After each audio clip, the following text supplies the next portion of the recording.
बीती शाम कनाडा के ब्रैम्पटन हिंदू सभा मंदिर में जिस तरीके से कनाडाई खालिस्तानी और चरमपंथियों ने शरणार्थियों के ऊपर और दर्शनार्थियों के ऊपर हमला किया, वो बेहद निंदनीय है और बेहद चिंताजनक है।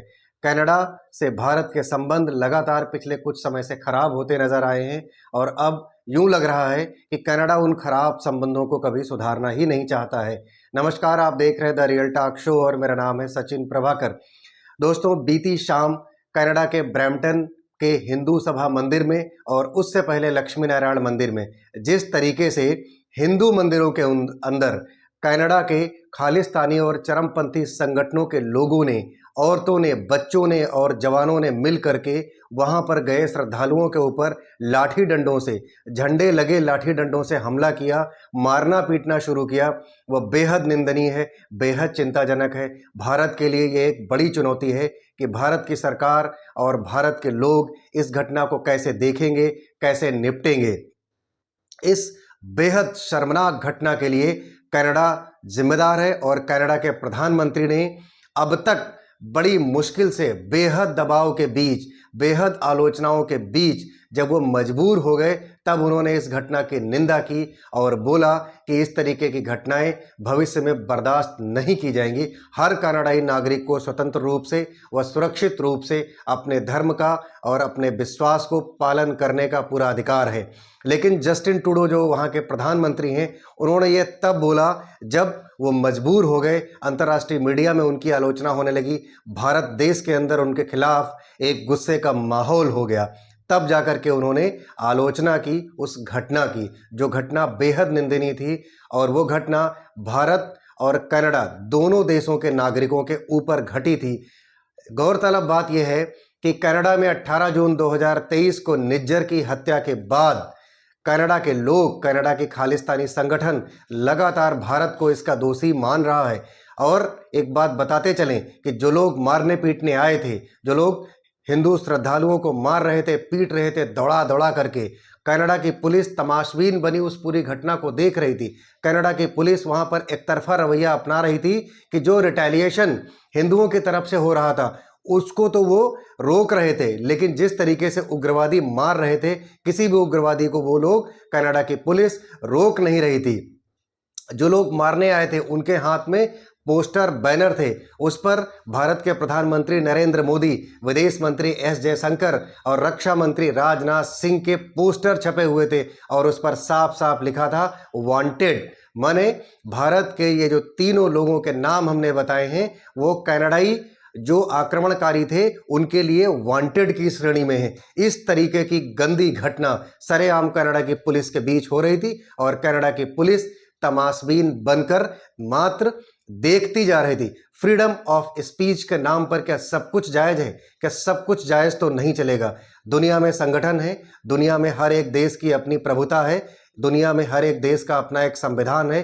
क्या किसी देश का नागरिक अगर दूसरे देश में रह रहा है तो उसके साथ क्या वहाँ के आतंकवादी संगठन, जो खालिस्तानी संगठन है वहाँ का, जो चरमपंथी संगठन है, क्या वो इस तरीके का बर्ताव करेंगे? इसका सीधा सा जवाब कनाडा को देना पड़ेगा। जिस तरीके से इस घटना के बाद वहाँ के प्रधानमंत्री जस्टिन ट्रूडो ने आलोचना तो की, मगर अगर इसकी तह में जाएं तो इसके जिम्मेदार भी जस्टिन ट्रूडो ही हैं। कहीं ना कहीं इसके जिम्मेदार जस्टिन ट्रूडो ही निकल करके आते हैं, जो लगातार अपने देश में भारत विरोधी प्रोपेगेंडा पलने में पूरी मदद कर रहे हैं और पूरा उन्हें संरक्षण दे रहे हैं। कैनेडियन सांसद चंद्र आर्य ने कहा कि कैनेडियन राजनीतिज्ञों के अलावा खालिस्तानियों ने भी कानून प्रवर्तन एजेंसियों में घुसपैठ कर ली है। ऐसा मुझे लग रहा है, जो भारतीय मूल के भी रहने वाले हैं, जो वीडियो में साफ साफ दिखाई पड़ रहा है उसमें साफ साफ दिख रहा है कि वो खालिस्तानियों को मार भगाने के बजाय आम नागरिकों को ही टारगेट कर रहे हैं। वहाँ भारतीय तिरंगे को कुचला जा रहा है, पैरों तले रौंदा जा रहा है और कनाडा की पुलिस सरेआम देख रही है। हमले के बाद भारत के उच्चायोग की भी प्रतिक्रिया सामने आई और उच्चायोग की तरफ से एक प्रेस नोट जारी किया और उसमें ये पूरी घटना के घटनाक्रम का जिक्र किया गया और ये बताया गया कि यह घटना तब हुई जब मंदिर के पास एक वाणिज्य दूतावास शिविर आयोजित किया गया, जो कि बहुत परेशान करने वाली घटना घटी। भारतीय राजनीतिज्ञों को भी लगातार धमकियां मिल रही हैं।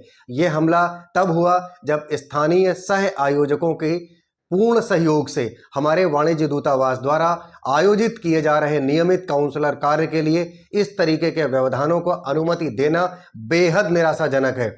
हम भारतीय नागरिकों सहित आवेदकों की सुरक्षा हेतु चिंतित हैं। यह भी बयान दिया गया भारतीय उच्चायोग की तरफ से, और भारतीय उच्चायोग ने अपने बयान में यह भी कहा कि जिनकी मांग पर इस तरीके के कार्यक्रम आयोजित किए जाते हैं, बयान में यह भी कहा गया कि भारत विरोधी इन तत्वों के इस नकारात्मक प्रयासों के बावजूद भी हमारा वाणिज्य दूतावास शिविर भारत और कनाडाई आवेदकों को कुल मिलाकर 1000 से ज़्यादा जीवन प्रमाण पत्र जारी करने में सक्षम रहा।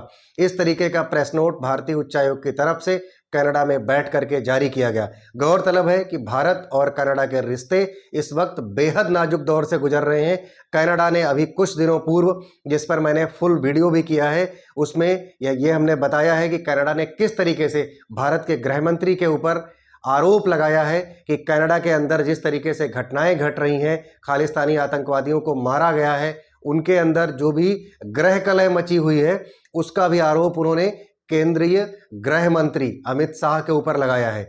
इसके अलावा और भी कई घटनाएं हैं जिनके पीछे वो भारत की साजिश बता रहे हैं। फिलहाल आज के इस वीडियो में इतना ही। आप सब आगे और अनेक ऐसे वीडियो देखते रहने के लिए हमारा चैनल लाइक कीजिए, सब्सक्राइब कीजिए, बेल आइकॉन भी प्रेस कीजिए ताकि हमारे वीडियोज के नोटिफिकेशन आपको मिलते रहें। धन्यवाद। जय हिंद, जय भारत।